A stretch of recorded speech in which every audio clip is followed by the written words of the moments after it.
Hoy vamos a ver un poquitito de homilética. No va a ser aburrido, va a ser muy difícil de tragar algunas de estas cosas. Pero las voy a traer con cuidado para no lastimar a nadie, pero para también tratar de traer un poco de hambre de la palabra de Dios y un poco de entendimiento de por qué simplemente no podemos agarrar versos del Antiguo Testamento y meterlos con pala y pico al Nuevo Testamento. Porque si nosotros no hubiéramos tenido la cruz de Cristo, ahorita nosotros seríamos el Talibán, y se los voy a probar el día de ahora. Entonces, la clase pasada, que muchos de ustedes me dieron comentarios acerca de la clase pasada, estábamos hablando acerca de los judíos. Siempre hablamos acerca de los judíos, del porqué y escatología y todo lo demás. Ahora estamos hablando de dónde empezó todo. ¿Por qué los judíos fueron desechados por Dios? ¿Por qué el pueblo judío no cumplió con lo que Dios quería? ¿Cuál era el plan original de lo que Dios quería hacer? ¿Se acuerdan? Entonces vamos a leer en Romanos capítulo 7, que es donde partimos, y hoy vamos a leer mucha escritura. Así que tengan sus Biblias listas y prendan sus Biblias, los que las traen en sus teléfonos o en sus tabletas. En Romanos 7, y vamos a empezar en el verso 5.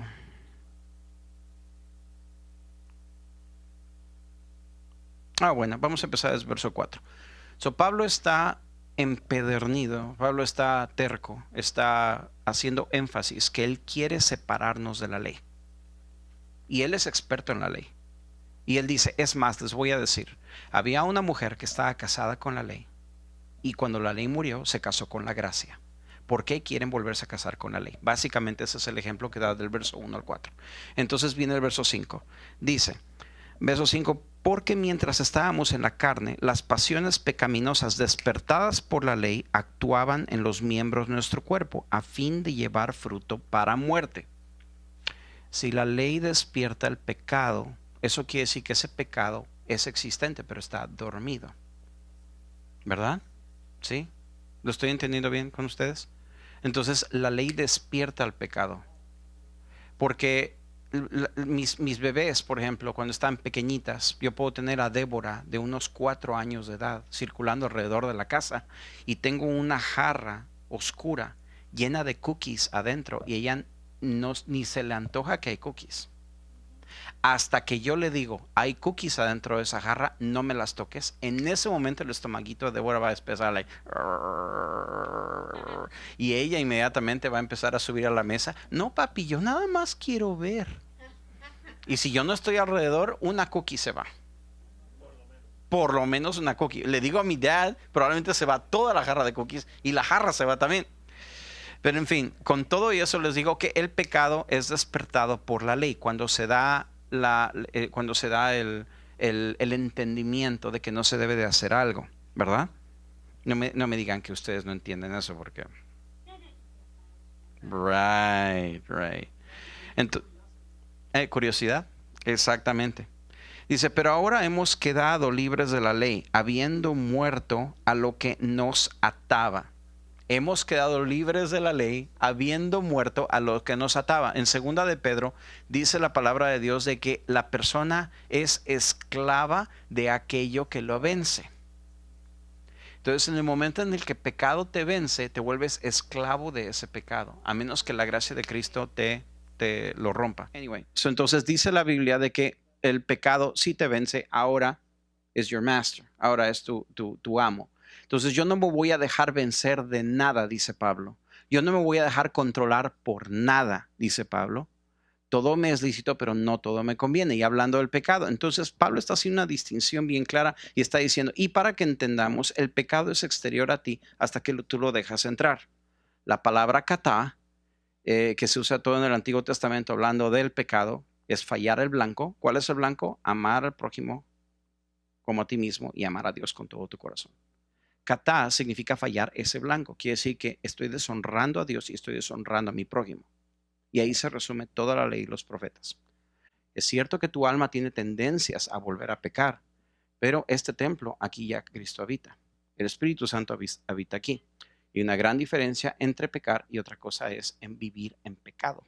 Vivir en pecado es que tienes esa tendencia porque el pecado es tu amo y vive aquí adentro. Estoy poniendo todo en contexto porque la clase se trata de esto. Entonces, habiendo entendido todo esto que ya cubrimos en varias clases, entonces ahora vamos a la carne del asunto. Dice, pero ahora hemos quedado libres de la ley, habiendo muerto a lo que nos ataba, de modo que sirvamos en la novedad del espíritu y no en el arcaísmo de la letra. Muestra que el espíritu es algo nuevo y la letra es algo antiguo. ¿Sí? Ahora, yo no voy a agarrar ese verso y yo voy a decir, me voy a ir nada más al espíritu, espíritu, espíritu y ya no voy a leer la Biblia. No está diciendo eso el verso. ¿Ok? Vamos a ver, ¿se acuerdan de cuando Jesús dice, el sábado está hablando con los fariseos y está muy molesto Jesús? Entonces Jesús le dice, he aquí que yo soy el Señor del sábado. ¿Se acuerdan? De hecho, hay una parte en la Biblia donde dice Jesús, el sábado fue creado por el hombre, no el hombre por el sábado. ¿Se acuerdan? No se entiende nada a menos que agarres la Biblia y la pongas en el contexto histórico. Quiere decir que ese particular verso que Jesús está hablando, tienes que leerlo no como viéndolo tú a tu tiempo, sino que tienes que verlo como el verso fue escrito en el tiempo y a la gente a la que fue escrito. Entonces, cuando el sábado fue estipulado, ¿dónde se estipuló el sábado? ¿Dónde se menciona la primera vez el asunto del sábado? Y dice, y Dios hizo el sábado, un día de descanso para Dios descansar. Pero cuando lo vuelve una ley, porque no era ley hasta que llegó a Moisés, cuando Dios lo pone una ley, era porque tiene un montón de esclavos, tiene esclavos que han estado en trabajo de 7 días. Y aquí va a haber una pedrada para todos nosotros, porque nosotros somos cristianos y no celebramos el sábado, pero el mandamiento todavía queda. Déjame decirte, el sábado, aquí me voy a quedar yo creo, el sábado cuando pasa por la cruz, porque hay cosas que rebotan en la cruz, hay cosas que cambian en la cruz y hay cosas que pasan sin cambiar en la cruz. Cosas que pasan sin cambiar en la cruz, la adoración a davídica, sigue siendo la misma adoración que le entregamos al Señor. Eso pasó libre por la cruz. Cosas que cambian por la cruz, el día sábado, diezmos y ofrendas, todo eso cambia en el día sábado, se vuelve mejor. Y cosas que no pasan en el día sábado, la ley, los corderitos muertos, los sacrificios, por lo que quiero decir, muchas otras cosas no pasan en la cruz. Dios no las permite. Entonces, el sábado cambia en la cruz. El sábado es Jesús. El sábado ahora es una persona, no es un día. Dios es nuestro eterno reposo. Jesús es nuestro reposo.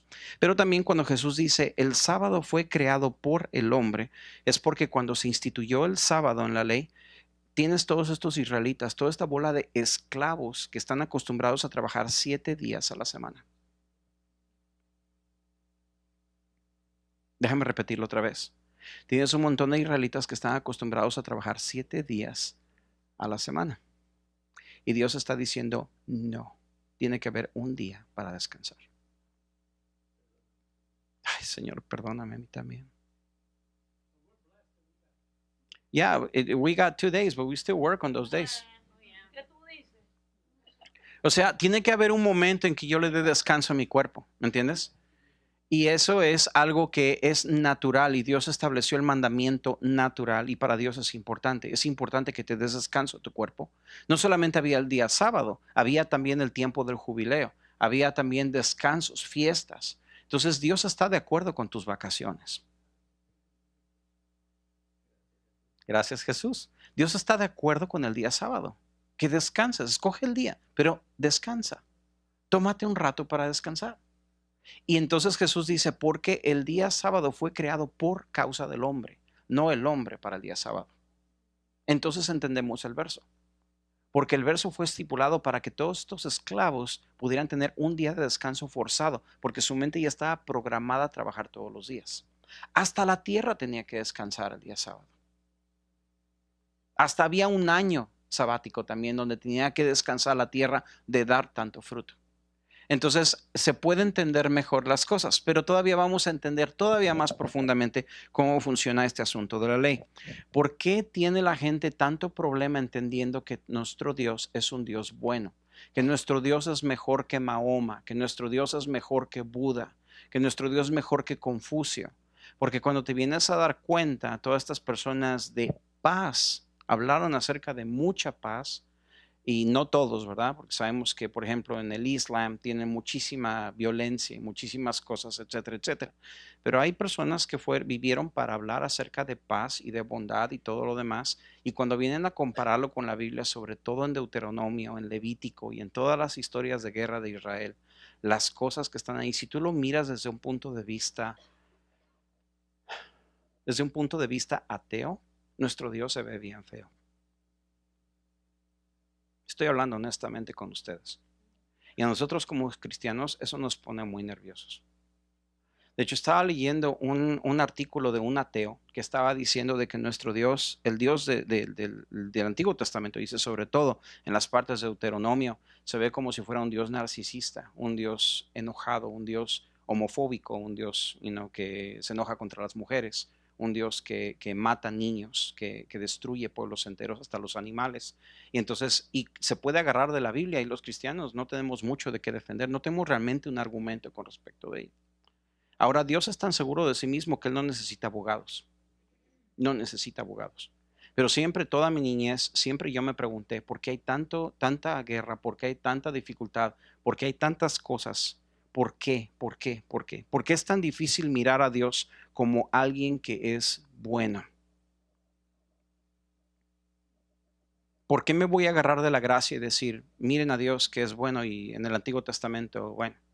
Y sobre todo cuando agarramos y decimos que toda la palabra, incluyendo Tanaj, Torah, las cartas paulinas, el Apocalipsis, toda la palabra tenemos que ejercerla hoy en día. Personas que dicen tenemos que regresar los preceptos de la palabra de Dios a la nación. No estoy seguro que quiero hacer eso. ¿Por qué? Ahorita lo vamos a ver. Les dije que this is going to be challenging. Esto va a ser muy difícil de tragar, pero va a ser necesario entenderlo. Si lo pueden entender conmigo, lo voy a explicar con dulzura para que lo puedan entender conmigo. La palabra de Dios es buena, es muy buena, pero hay partes de la palabra de Dios que son bien contextuales al tiempo que fue escrito. Y si tú las puedes mirar así, entonces no solamente no es invalidar partes de la palabra, es validarla al contrario, porque entonces te das cuenta de quién Dios realmente es y el propósito de por qué la ley, agarrar la ley y tratar de enjaretarla hoy en día a nuestra sociedad no queda. Y ahorita vamos a explicar por qué. Bueno, entonces hablamos la semana pasada que hay tres tipos de pactos. Y en el tiempo antiguo, les he mencionado muchas cosas acerca de cómo Dios se identificaba con la gente. En aquel tiempo, por ejemplo, no habían, por ejemplo, el asunto de los templos. Los templos no es una cosa que, yo sé que Dios tiene un templo en el cielo, pero no hubo mucho conocimiento de ningún templo hasta que los hombres mismos empezaron a crear templos. Uno de los primeros templos que fue creados fue el Gran Sigurat, que fue la Torre de Babel, el primer templo que yo veo registrado en la Biblia.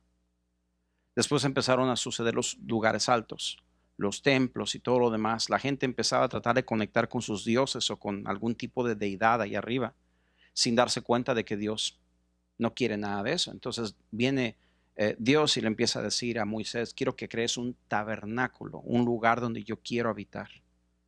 Pero entonces David viene y dice, bueno, yo quiero un templo para ti. Y Dios dice, pues esa no es mi idea, pero ok, está bien. Entonces Dios siempre viene y se rebaja a hablar nuestro lenguaje. El arca del pacto era muy común en las costumbres paganas. La ley era muy común en las costumbres paganas. De hecho, en aquel tiempo había, por ejemplo, el código de Hammurabi. El código de Hammurabi, que mis hijas lo estaban estudiando no hace mucho tiempo en la escuela con mi esposa. El código de Hammurabi fue un hombre de paz que empezó a escribir un montón de leyes. Pero las leyes en aquel tiempo era como, por ejemplo, si tú robas algo, córtale la mano a esa persona que robó y ojo por ojo y diente por diente, ¿no? Claro, absolutamente. Sí, y son códigos que son antiguísimos. el punto y yo no quiero traer la Biblia a algo común, o sea, decir, oh, Dios no es místico, sino que Dios es simplemente común como el ser humano y no, nada de eso. Al contrario, hay muchísima cosa increíble, hay mucho misticismo con las cosas de Dios, con el cielo, con todo lo que no es normal para nosotros, ¿verdad? No lo podemos ver con esos ojos de carne, pero Dios, siendo tan sublime y un ser tan increíble y eterno, siempre ha tratado de relacionarse con el hombre al nivel donde el hombre está. Entonces imagínate, el pueblo de Israel está en un tiempo donde tiene comunicación con muchos pueblos y estos pueblos tienen reyes, tienen códigos de leyes, tienen todas estas cosas.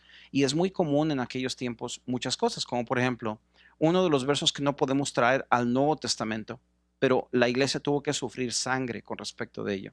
Y lo podemos ver en la cultura americana. Cuando la Biblia habla acerca de los esclavos, ¿sí? ¿Se han dado cuenta que inclusive en el Nuevo Testamento Pablo está diciendo de cómo los amos tienen que tratar a los esclavos? ¿Se han dado cuenta? ¿Por qué no tenemos esclavos ahora si la Biblia lo dice? Inclusive en el Nuevo Testamento. ¿Se han dado cuenta de eso? Entonces, si la Biblia favorece que un amo sea bueno con su esclavo y todo eso, eso quiere decir que yo puedo tener un esclavo. Les estoy diciendo honestamente, este fue un tema que se trató en la guerra civil de los Estados Unidos entre el norte y el sur. Porque cuando hubo la abolición de la esclavitud aquí en Estados Unidos, en las iglesias cristianas se predicaba que sí se podía tener esclavos, porque la Biblia lo decía y en el Nuevo Testamento también. Entonces, para que hubiera un cambio, tuvo que haber una reforma de la mentalidad de la iglesia para que entendieran que la esclavitud no es de Dios. Pero entonces, ¿por qué está escrito? Está escrito porque era contextual al tiempo de los judíos en aquel tiempo. ¿Dios lo aprueba? ¿A Dios le gusta? ¿Cuál es la respuesta? Tu propio corazón te dice que no. Ajá. Sí, nosotros estamos ahorita tratando de justificar nuestra manera indecente de vivir hoy en día a través de muchas cosas. Si lo podemos hacer legal, lo podemos hacer. Y date cuenta que el sacar la Biblia fuera de contexto, vamos a ver el peligro de sacar la Biblia fuera de contexto. Yo puedo decir que tú quitas la sensibilidad de la sociedad hacia algo que Dios ha estipulado, ganaste un argumento y puedes cambiar una sociedad entera. Es como, por ejemplo, pues, si tú llegas a decirle a la sociedad que la gente de color no son seres humanos, la sociedad los va a tratar como bestias. Y eso sucedió en nuestra sociedad. ¿Sí? Tú le dices a la gente que la mujer es un ser inferior, es una propiedad. La sociedad lo van a tratar así. Voy a meterme un poquito más político, pero yo no soy político. Entonces, ahí les encargo, ¿verdad? Pero si yo digo que un feto no es un ser humano hasta los 5 meses, entonces yo puedo tratar esa cosa como yo quiera antes de que llegue a los 5 meses. That happens now. Por eso es que digo, me estoy metiendo un poquito político, pero yo no soy político, pero ahí les encargo. Entonces, para mí un bebé es bebé desde que existe la concepción. Para mí hasta es pecado tratar de abortarlo con píldoras. Sí, exactamente. Entonces, la verdad es de que si tú no quieres un bebé, no tengas sexo fuera del matrimonio. Punto y aparte. Todo lo demás de allí es pecado. Entonces, y pues sí, vale la pena mencionar para las que son jovencitas, que desgraciadamente solamente hay dos, pero hay dos jovencitos también. Entonces, sí, yo pienso que es insulto sobre pecado el que después de que un bebé es concebido tratar de abortarlo.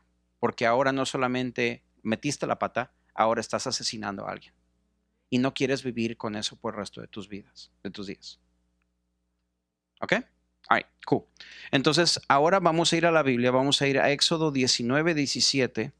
Éxodo 19, 17. Vamos a ver dónde comenzó la historia y el plan que Dios tenía con Israel desde el principio. Ajá. Entonces dice así. Éxodo 19, 17. Y dice, entonces Moisés sacó al pueblo del campamento para ir al encuentro con Dios. Esto es después del Mar Rojo. Dios quiere entrevistarse con el pueblo. Esto es antes de la ley. Di conmigo, antes de la ley. Entonces Moisés sacó al pueblo y al campamento para ir al encuentro con Dios. They're gonna meet God.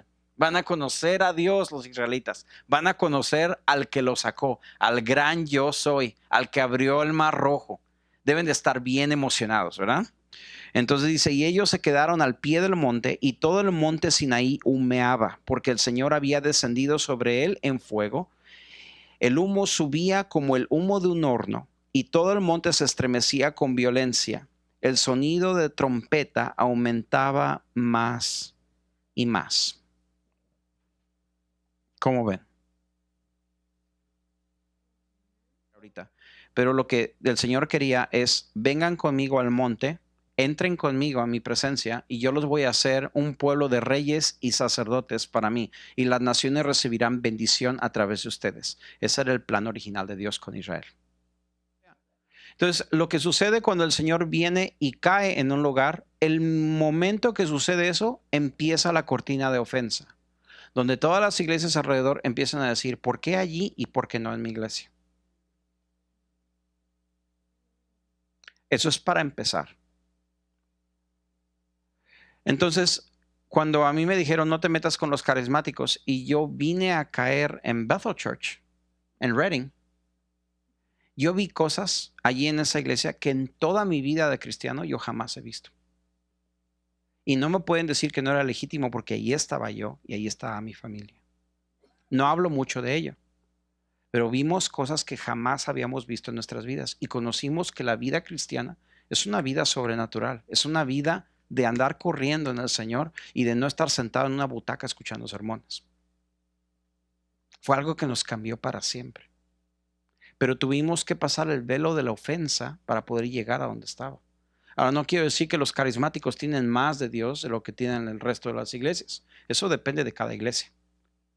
Pero el chiste es de que a veces Dios se viste con un velo de ofensa para que la gente no alcance, para que no metan la mano y alcancen lo que es de ellos. ¿Por qué? Porque si las parábolas están escritas de la misma manera. Una parábola, por ejemplo, una parábola que pueda decir Jesús, el reino de Dios es como una mujer que perdió una moneda. O el reino de Dios es como un campo donde había un tesoro escondido. O el reino de Dios es como levadura que se injerta en la masa. O todo esto. La gente se queda como que ¿qué? Había una vez un sembrador y salió a sembrar. Y una parte de la semilla cayó en el camino, otra en pedregales, otra en espinos. ¿Qué está haciendo Dios? ¿Por qué está ocultando la verdad? La está ocultando. Di conmigo, la está ocultando. Pero no la está ocultando de ti, la está ocultando para ti. Porque lo que pasa es de que si Dios le habla a la gente directamente, el peso de esa palabra es tan fuerte que los va a moler, los va a condenar así al infierno, porque no estamos respondiendo a la palabra de Dios pura y clara directamente a nosotros. Por eso es que el profeta que no oye a Dios tiene una condenación más grande que una persona que no lo oye. Por eso es que aquel que conoce a Dios tiene una condenación mayor de aquel que no lo conoce. Si es que este que oye a Dios recibe la voz de Dios y no hace, porque él ya sabe, él conoce, él ya escucha.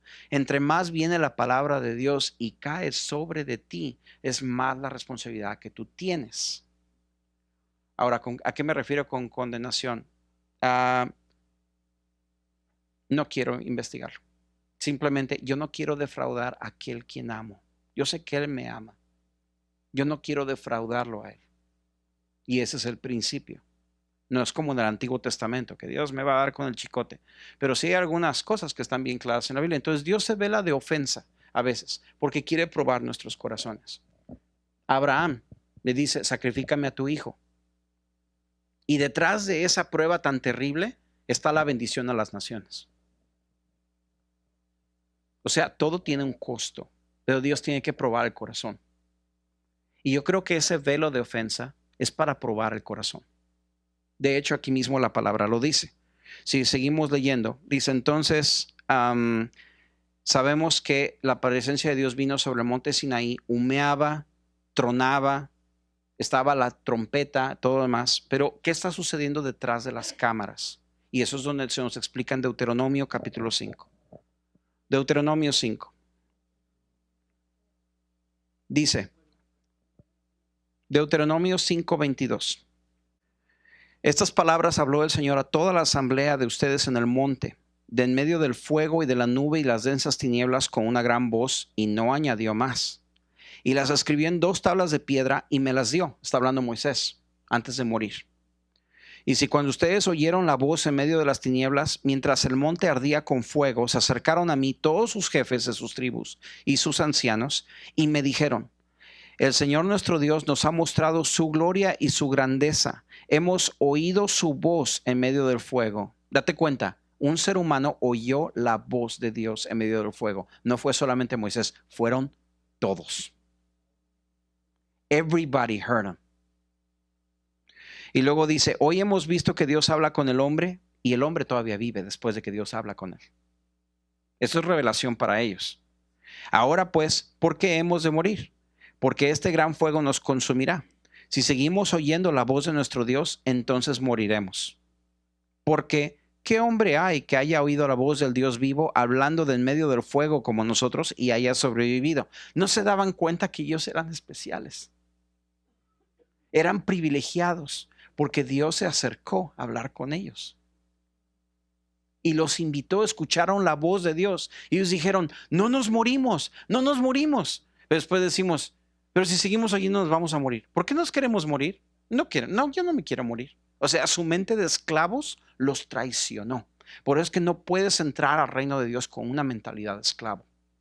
Por eso es que la mentalidad del mundo se tiene que quedar atrás. Y Dios tiene que seguir renovando tu mente.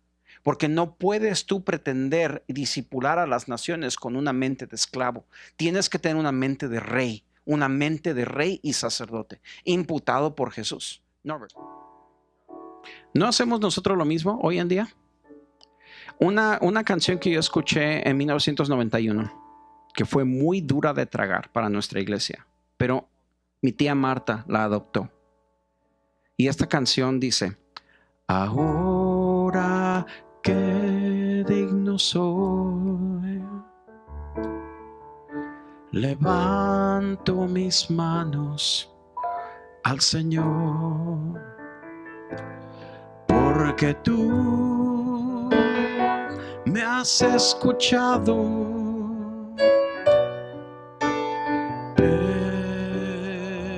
Perdonado soy. Ahora que digno soy,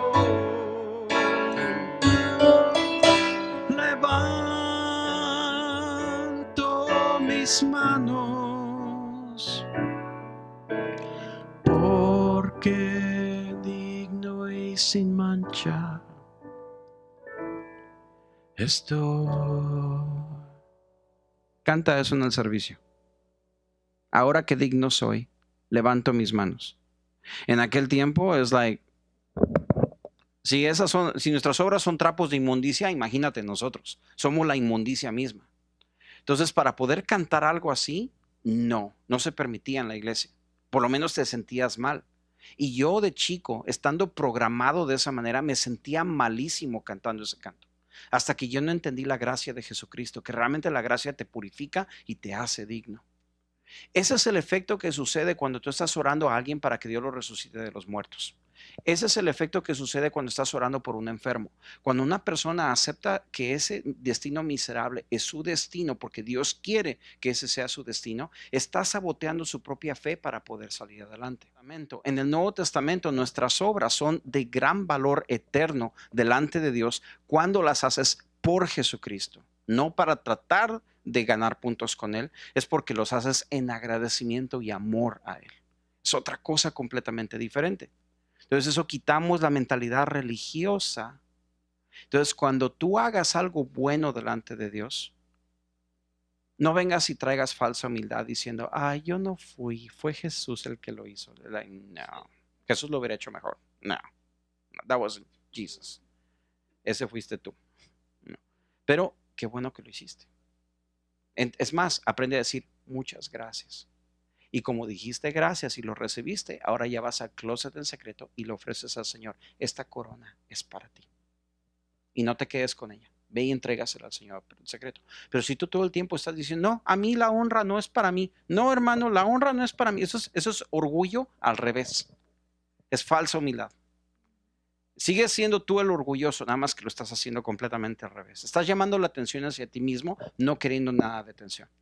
Entonces aprende a dar las gracias y en lo secreto vas y le entregas la corona a Jesús. No te quedas con ella. Lo hago yo toda mi vida y me ha salido muy bien. Yo no me quedo con la gloria, se la entrego al Señor. Pero entre más le entrego a Él, Él me sigue empujando cosas a mi lado. Y así es un amor constante. Dios comparte, tú compartes. Dios comparte, tú compartes. ¿Sí me agarran la onda? Pero como ese no es el tema, vamos a seguir platicando. Entonces, estamos leyendo en Deuteronomio lo que está diciendo aquí. Dice, el Señor nuestro, verso 24. Y dijeron, el Señor nuestro nos ha mostrado su gloria y su grandeza y hemos oído su voz en medio del fuego. Hoy hemos visto que Dios habla con el hombre y éste aún vive. Ahora pues, ¿por qué hemos de morir? Porque este gran fuego nos consumirá si seguimos oyendo la voz de nuestro Dios. Entonces moriremos. ¿Por qué? ¿Qué hombre hay que haya oído la voz de Dios hablando en medio del fuego como nosotros y haya sobrevivido? Acércate tú y oye lo que el Señor nuestro Dios dice. Entonces dinos todo lo que el Señor nuestro Dios te diga y lo escucharemos y lo haremos. Hermano, yo no sé escuchar al Señor, por lo tanto, yo quiero que mi pastor lo escuche y que me dé el sermón a mí para que yo sepa lo que Dios está diciendo. ¿Estás seguro que quieres hacer eso? Porque esa fue la actitud de los israelitas. Yo no quiero oír a Dios. Yo quiero que mi pastor escuche a Dios y que Él me diga lo que yo tenga que decir, lo que yo tenga que hacer. También yo puedo hablar a los carismáticos, que aquí no hay carismáticos, pero si los hubiera, habría un sermón también para un carismático. Yo no puedo tratar la palabra profética como si fuera un horóscopo. Ay, voy a ver a lo que el profeta me quiere decir, porque yo oigo del Espíritu Santo. Yo aprecio la palabra del profeta que llega a tiempo y que me puede hablar, pero yo no voy a estar detrás de un profeta para que me dé el horóscopo cristiano, porque yo oigo del Espíritu Santo. Y yo prefiero que Él me lo diga que me lo diga un profeta. No es orgullo, es que yo quiero que Él me hable. Es mi derecho como cristiano. Y que cuando el profeta me habla, yo siento en mi espíritu, es el Señor hablando. No hay duda. Y ahí me puedo ir por la tangente y les puedo decir cuando Dios habla y cómo se siente y qué es lo que uno tiene que entender. Porque cuando Dios habla puede haber confusión, o cuando creemos que Dios habla puede haber confusión, puede haber rechazo o puede haber aceptación. El punto es que los israelitas dijeron, yo no quiero que Dios me hable porque yo no soy digno, yo soy un gusano, yo me voy a quemar. Todo lo que... Están temiendo por sus vidas. Es orgullo al revés, es orgullo falso. Pero ellos siguen estando enfocados en ellos mismos. Yo no me quiero morir, así que yo no quiero entrar a la nube. ¿Quieres entrar a la nube de la gloria de Dios? Necesitas morir. La vida cristiana siempre ha sido así. Queremos entrar a la gloria de Dios, queremos que Dios nos hable, tenemos que pasar por un proceso de muerte. Todos. Y no es una vez, son varias veces. Es una muerte constante. Porque estás constantemente rehusando tu manera de pensar. Y el problema no es de mortificar tu carne. Los católicos son amados también y los respetamos. Pero una mala costumbre que tienen los católicos de mi tierra, de México, por ejemplo, es de irse a la Basílica de Guadalupe y empezar a ponerse nopales y empezar a golpearse y todo eso. O sea, eso es mortificar tu cuerpo. Dios no quiere eso. Pero mortificar esta mente religiosa que no. Mis chicharrones cristianos dicen que así es porque así me enseñó mi bisabuelito. Y no cambiar esa manera.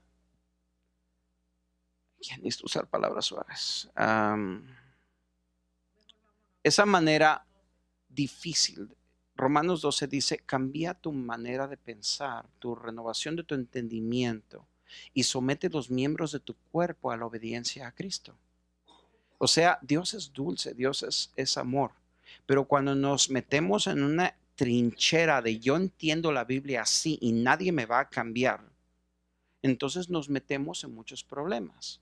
Y por eso es que con dulzura y con paciencia estoy tratando de dar a entender dónde se originó todo esto y por qué hay partes del Antiguo Testamento que no las podemos meter al Nuevo, porque esa ley ya fue abolida.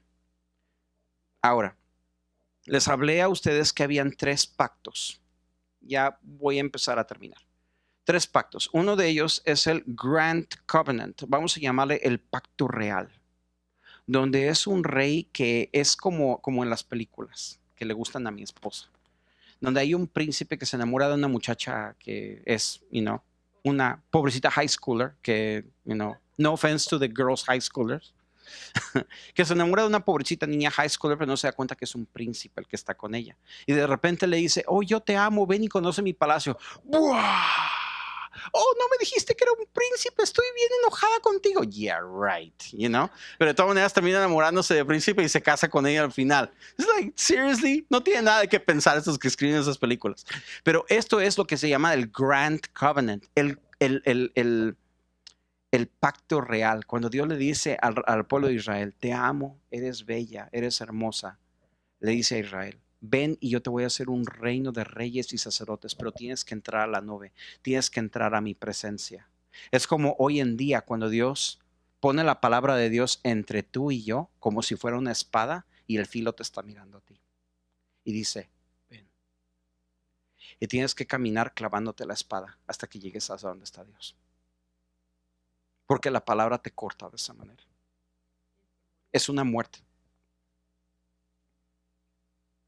It is. No es, it's not cheap.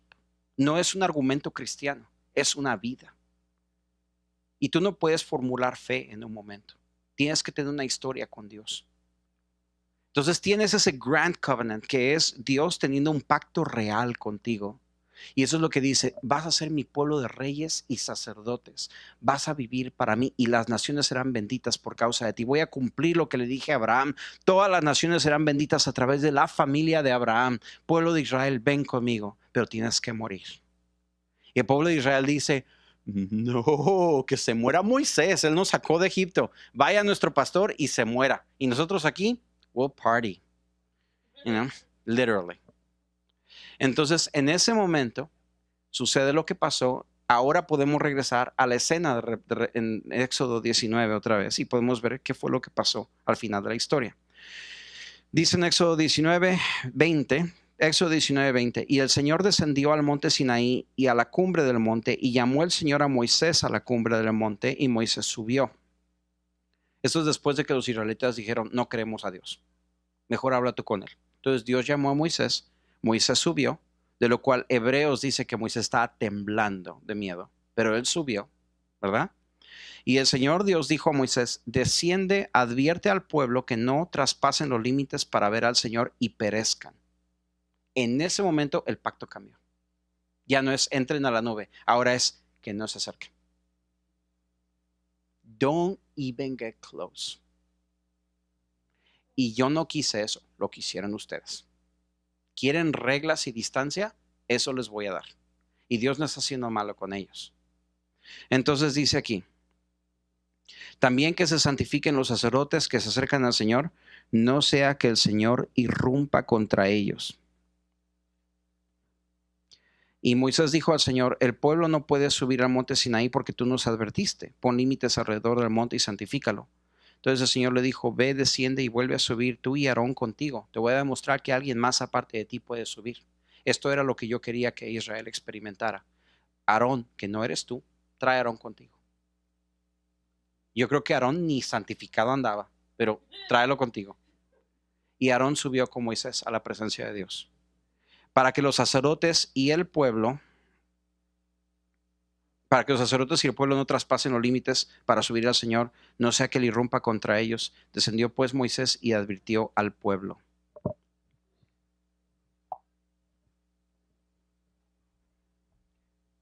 Del Grand Covenant, del pacto real, ahora el pueblo de Israel dio un bajón de repente a un pacto de parentesco, un kinship covenant, donde ahora tú cumples tu parte, yo cumplo mi parte. Y es ahí donde se acostumbraba en aquellos pueblos que se escribieran las leyes en dos tablas, una para él y una para mí, se llevan al arca del pacto de ambos templos y que tus dioses te destruyan si tú me haces algo a mí. Y eso fue a lo que se metió. Todo eso lo cubrimos la semana pasada, ¿sí? Entonces de allí viene el libro de Deuteronomio. Y el libro de Deuteronomio es cuando Moisés muere, cuando Josué se va a levantar ahora para liderar al pueblo de Israel, y ahora aquella persona con la que se hizo ese pacto, que fue Moisés va a morir. Por lo tanto, el pacto tiene que ser renovado y tiene que ser evaluado. Entonces, ahora de un pacto de parentesco, ahora van a dar el último bajón, que va a ser el pacto de vasallo. It's going to be a vassal covenant. which is the servant covenant. Es el pacto de siervo, donde haces o te mato. Y así fue lo que pasó con Josué. Pero eventualmente, para que mejor me entiendan, el pacto de vasallo sucedía en aquel tiempo. Era un pacto muy común en el tiempo del pueblo de Israel. Había muchas poblaciones que tenían ese tipo de pactos. Y tenía una estructura bien particular. Eran 5 partes a la estructura del pacto de vasallo. Y esas 5 estructuras las encuentras exactamente en el libro de Deuteronomio. And that's why, por eso el libro de Deuteronomio es tan aburrido. Porque es un documento legal. De hecho, para mostrártelo, en el capítulo 1 se cubren las 2 primeras partes del pacto, se cubre un preámbulo y el prólogo histórico. Después, en el capítulo 5 al 26, se hacen las estipulaciones y las reglas, las obligaciones. En la parte 4, que es en Deuteronomio 27, ahí están las sanciones finales y la ratificación del pacto. Sanciones finales quiere decir esto: maldito si no haces esto. Y la congregación dice: amén. Maldito si haces esto. Y la congregación dice: amén. Maldito si haces esto. Y la congregación dice: no wonder. Por eso terminaron como terminaron. Porque están firmando un pacto de vasallo. Y finalmente la última parte es la continuidad de la alianza y la sucesión de la dinastía. Entonces, ¿cómo se iba a preservar este pacto hasta el final? Este pacto era terrible y Dios no lo escogió. Dios quería dar un pacto real, pero ellos no quisieron. Quisieron distancia y quisieron leyes. Entonces, todas estas cosas que están tanto en el Pentateuco como están escritas en el resto del Tanaj, quiero que entiendan que muchos de estos pactos, de estas leyes, fueron escritas contextualmente al pueblo de Israel, pero no eran el corazón de Dios. Jamás fueron el corazón de Dios. Por eso es que la Biblia habla acerca de esclavos. No eran el corazón de Dios, pero Dios tenía que traer leyes de esclavos porque ellos tenían esclavos. Los pueblos de alrededor tenían esclavos. Y aunque fuese así, estas leyes eran mejores que la de los pueblos que tenían alrededor de ellos. It was an upgrade of the laws that they were around them. Entonces yo no puedo agarrar esa ley de esclavos y meterla al tiempo de ahora. Olvídate. Meto una de esas leyes a la Casa Blanca, tenemos esclavitud otra vez. Hermano, es que es toda la palabra de Dios. Sí, yo sé que es toda la palabra de Dios, pero también el libro de Isaías dice que es línea sobre línea y precepto sobre precepto. La Biblia se entiende también con el fruto de lo que Dios está haciendo en cada edad. Hay que entender la Biblia históricamente también. Muchas de estas leyes fueron escritas particularmente hacia ellos. Y esto se pone bien ridículo, se pone bien duro. Entonces, vamos a hacer un ejemplo. La Biblia dice en Romanos capítulo 7 que antes del pecado, antes de que hubiera ley, no había pecado. Y yo siempre he tenido problemas con ese verso. No porque Adán pecó, toda esta bola de gente pecó y no había ley, pero tienen que estar en el infierno. O sea, yo no sé. No sé, si ahorita les pregunto, ¿qué piensan de esa gente? ¿Están en el infierno o no están en el infierno? Todos los que estaban antes de la ley. O sea, ¿cómo Dios los va a juzgar si no había ley? ¿Sí me entienden? You're following me? Pero fíjense, por ejemplo.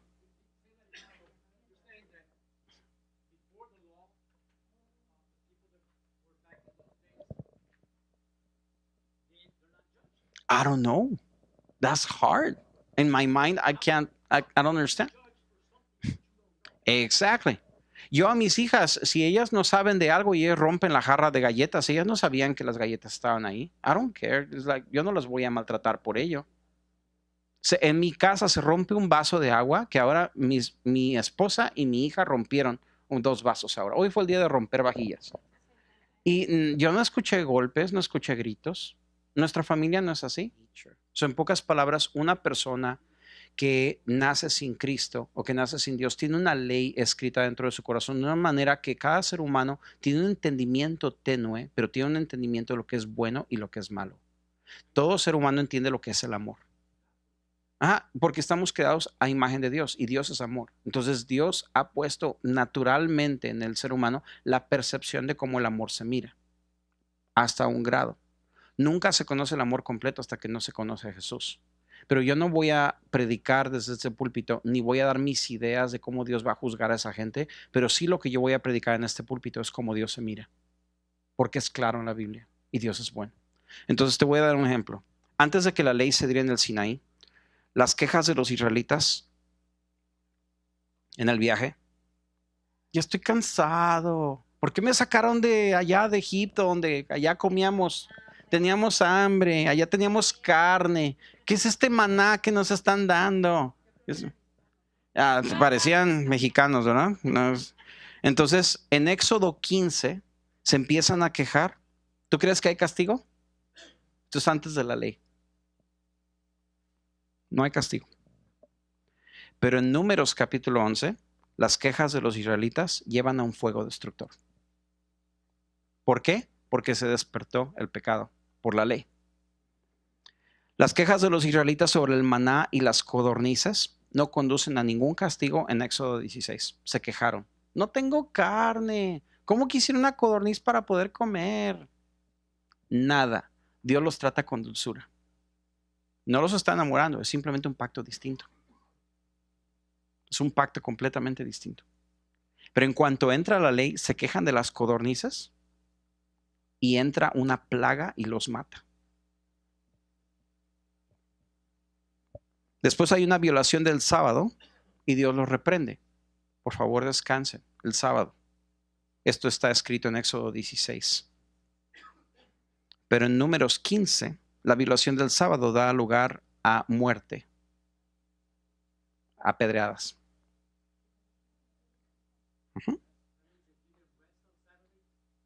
Yeah. Oh, you get killed. Right. Y Dios está poniendo que estas son sus leyes, pero estas son leyes de ellos. O sea, son leyes para ellos. Son leyes bien humanas. No son el corazón de Dios. Repite conmigo, no son el corazón de Dios. O sea, son buenas las leyes. Son santas también, pero no son su corazón. Su corazón es distinto. Y luego dice, las quejas de los israelitas sobre el agua no llevaron a ningún castigo. Pero eso es en Éxodo 17. Pero en Números 21, las quejas de los israelitas sobre la comida y el agua llevaron al Señor a enviar serpientes mortales entre la gente. Porque una cosa es caminar en un pacto real y otra cosa es caminar en un pacto de parentesco. Y lo peor es caminar en un pacto de vasallo. Y depende de ese pacto, las leyes cambian. Entonces las leyes van arreciando conforme el pacto va bajando. Te voy a dar el ejemplo y va a ser un ejemplo bien risible. Y es aquí donde va a doler un poco, ¿ok? Deme chance, ya. ¿Quieren darme unos 10 minutos más? You guys are okay? All right. Listen. Esta es una carta real que sucedió. Una doctora judía, ella tenía un programa de radio y una persona decidió escribirle de regreso porque ella dijo de que ser homosexual es pecaminoso y para un judío, de acuerdo con la ley, es pecaminoso que haya una persona homosexual. De ninguna manera estamos defendiendo a un homosexual aquí, pero la persona humorísticamente se empezó a defender con ella. Y esto es agarrar versos del Antiguo Testamento y meterlos al Nuevo, o sea, en el tiempo donde vivimos, y son bien risibles. O sea, respeto a la palabra de Dios y lo que la palabra de Dios dice, pero esto es para que ustedes se den cuenta de que esas leyes tienen un contexto histórico. Y por eso no las puedo agarrar y las puedo jalar al tiempo de ahora, porque si no, nosotros seríamos el talibán. Entonces dice aquí, estimada doctora Laura, gracias por hacer tanto para educar a las personas con respecto a la ley de Dios. He aprendido mucho de su programa e intento compartir ese conocimiento con tantas personas como pueda. Cuando alguien trata de defender el estilo de vida homosexual, por ejemplo, simplemente le recuerdo que Levítico 18:22 claramente declara que es una abominación. Fin de debate. Sin embargo, necesito un consejo de usted con respecto de algunos otros elementos de las leyes de Dios y cómo seguirlas. El libro de Levítico, y aquí muestra todos los versos bíblicos, ¿right? En Levítico se dice que puedo tener esclavos.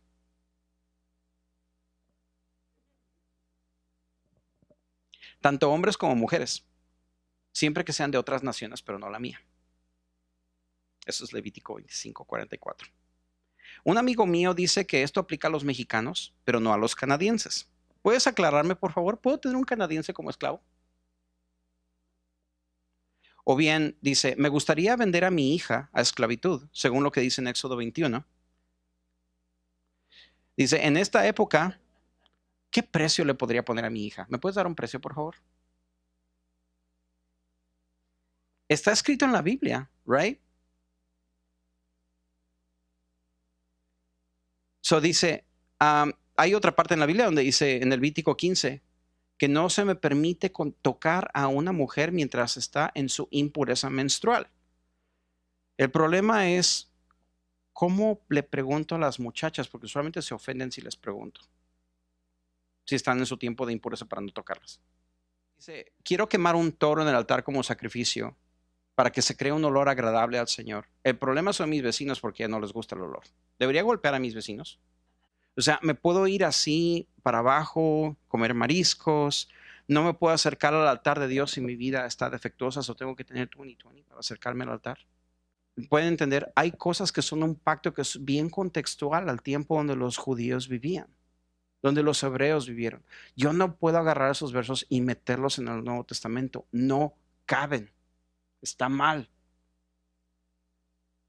Es otra cosa. No estoy defendiendo algunas tendencias que la gente tiene y sobre todo los jóvenes. Don't be careful.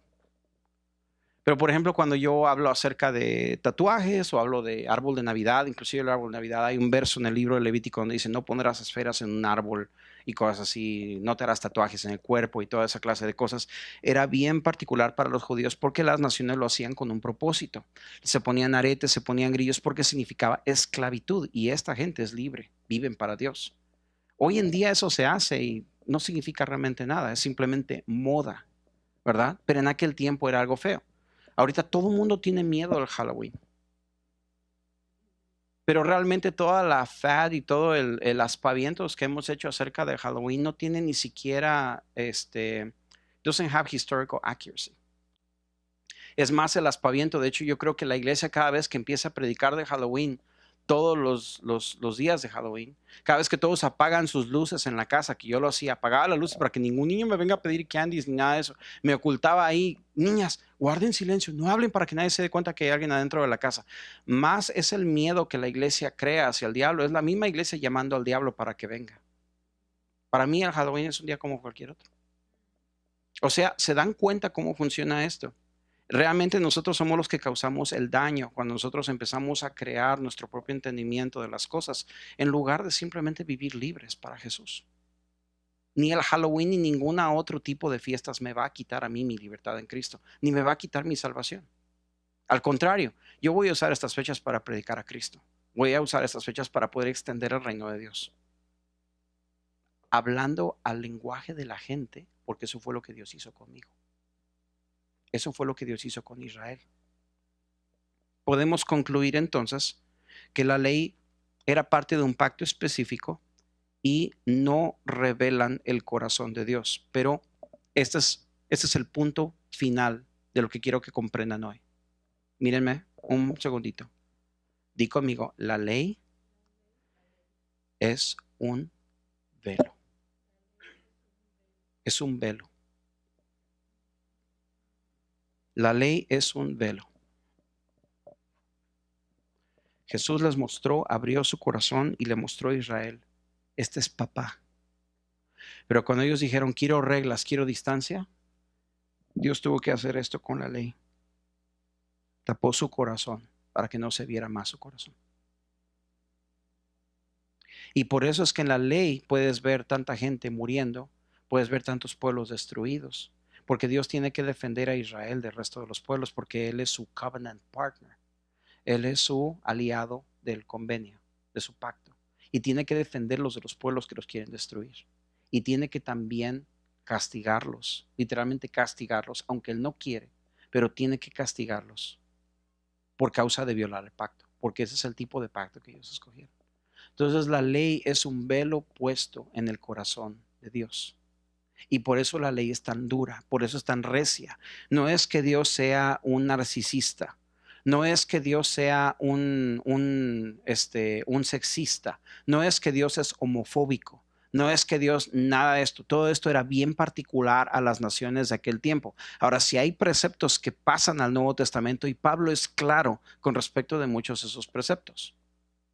Como por ejemplo, homosexual es lo mismo en el Antiguo Testamento de lo que es en el Nuevo Testamento. El trato no es el mismo, pero sigue siendo una ofensa contra Dios. El escoger ser así. porque nadie nace así. Es una opción, es una elección. Pero sigue siendo algo que Dios no le gusta. ¿Ibas a decir algo? Ok, muy bien. Entonces, con eso dicho, con Cristo ese velo se quita. Y entonces dice la palabra de Dios en 2 de Corintios capítulo 3, el entendimiento de ellos se endureció, porque hasta el día de hoy la lectura del antiguo pacto, el mismo velo permanece sin alzarse, pues solo en Cristo es quitado el velo. Por eso es que si nosotros no tuviéramos a Cristo, seríamos el Talibán. Seguiríamos matando ovejas, seguiríamos sacrificando, haciendo sacrificios, tendríamos esclavos, las mujeres serían propiedad.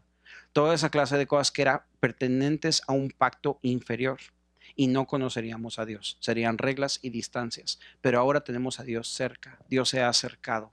Dios ocultó su rostro y ocultó su corazón hasta el día que Jesús se bautizó. Y entonces ahí fue donde Dios abrió el cielo, asomó el rostro y habló con un ser humano y dice, yo tengo en ti complacencia. Y a partir de allí, ahora nosotros estamos otra vez de pacto de vasallos, subimos la escalera en Jesús, todo hasta arriba, hasta que ahora estamos de regreso en un pacto real, un pacto eterno que ya no tengo que preocuparme por él porque Cristo lo cumplió por mí. Y ahora por eso es que si yo estoy agarrado de Cristo, yo puedo vivir en ese pacto real, donde Dios ya no me trata como los israelitas los trató bajo el pacto de vasallos o el pacto de parentesco, sino que ahora yo camino en el pacto real con Jesús. Y no tengo que preocuparme de condenación, porque ya no hay más condenación para aquellos que están en Cristo, porque las cosas viejas pasaron, ahora todas son hechas nuevas. ¿Cuántos le pueden dar gracias a Dios que no vives en un pacto así? A ver, dale gracias a Jesús porque no vives en un pacto así. Gracias, Jesús, por el pacto que tú nos das. Gracias, Señor, porque tú dices en tu palabra, mas vosotros sois linaje escogido, real sacerdocio, nación santa, pueblo adquirido por Dios, para que anunciéis las virtudes de aquel que os llamó de las tinieblas a su luz admirable. Ya no son los judíos solamente. Ahora somos todos los que aceptamos a Cristo, judío o gentil, todos somos del pueblo de Jesús. Amén.